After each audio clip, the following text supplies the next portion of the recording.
Yeah, ba Esdras Pinkuan. Walang papalapit ang mga tanda. Narito, darating ang mga araw na ang mga naninirahan sa lupa ay mahuhuli sa isang malaking bilang. At ang daan ng katotohanan ay maitatago.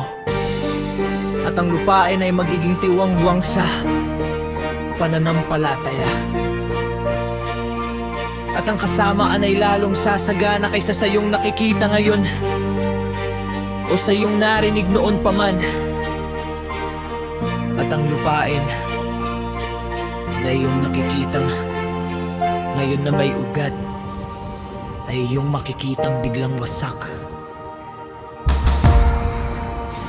Ngunit kung pahihintulutan ka ng kataas-taasan na mabuhay, makikita mo pagkatapos ng ikatlong kambay na ang araw ay biglang sisikat muli sa gabi. At ang buwan ng makaidlo sa maghapon, ang tandugo ay dadaloy mula sa kahoy. At ang bato ay magbibigay ng kanyang tinig. At ang mga tao ay mababaabag at mga ngahasa ng maghahari na hindi nila inaasahang naninirahan sa lupa. At ang mga ibon ay lilisan ng magkakasama. At ang dagat ng Sodoma ay maglalabas ng isda at magkakamot sa gabi na marami ang hindi nakaalam. Ngunit maririnig ng lahat ang tinig nito. Magkakaroon din ng pagkalito sa maraming dako. At ang apoy ay madalas na susiglap muli. At ang mga mabangis na hayop ay mapapalit ng kanilang mga dako. At ang mga babaeng may buwan ng dalaw ay manganganak ng mga halimaw. At matatagpuan ng mamahalad na tubig sa matamis. At ang lahat ng magkakaibigan ay magwawasakan.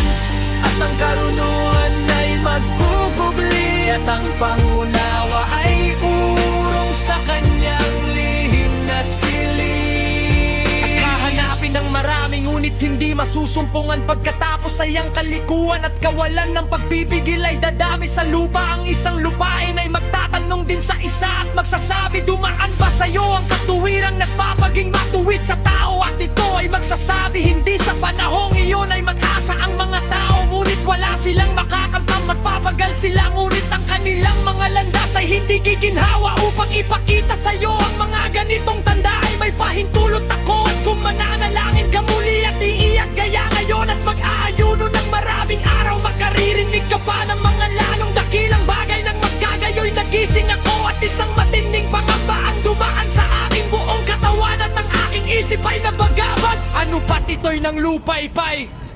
Kaya't ang anghel na naparito upang makipag-usap sa akin ay humawak sa akin. Inaliw ako at inayos ako sa aking mga paa. At sa ikalawang gabi nangyari na si Salatiel na kapitan ng bayan ay naparito sa akin na nagsasabi, saan ka nandoon at bakit ganito ang iyong mukha? Hindi mo ba alam na ang Israel ay ipinagkatiwala sa'yo sa lupain ng kanilang pagkabihag? Sa lupain ng kanilang pagkabihag.